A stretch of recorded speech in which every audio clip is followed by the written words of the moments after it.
Ju përshëndes të gjithëve, falenderoj që jeni përgjegjës ftesës sonë.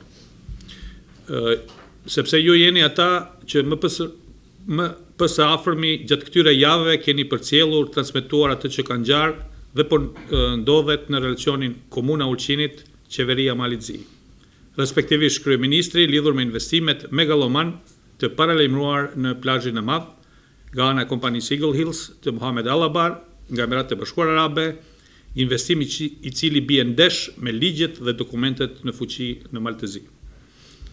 Ne si komunë që në fillim e kemi bërë të qartë se jemi për investime të qëndrueshme, andaj të shqetësuar për faktin që kërkesat tona kanë hasur në vesh të shurdhër nga ana e kryeministrit dhe bashkëpunëtorëve të tij, jemi detyruar që me të gjithë mjetet demokratike të vihemi në mbrojtje të pronës dhe resurseve tona.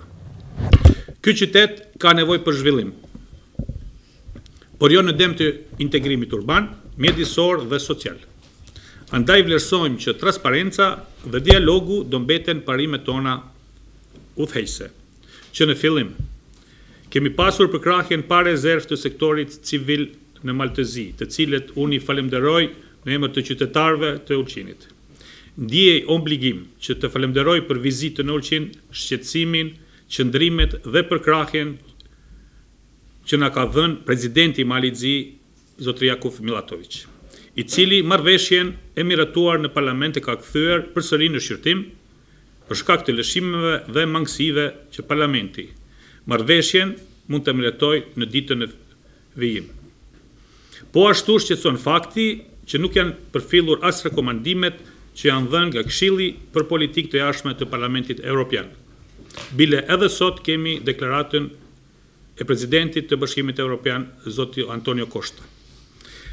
Ne për të gjithë këto kemi informuar ambasadat dhe përfaqësitë diplomatike në Maltezi.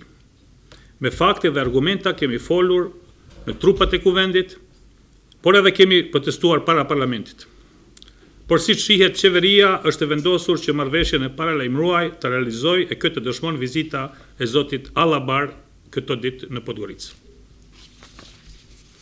Ne edhe atij kemi bërë me dije të qartë qëndrimin ton përmes një letre të hapur dhe presim nga ai që të reflektojë dhe të marrë në konsiderat vërejtjet e arsyeshme të qytetarëve tanë.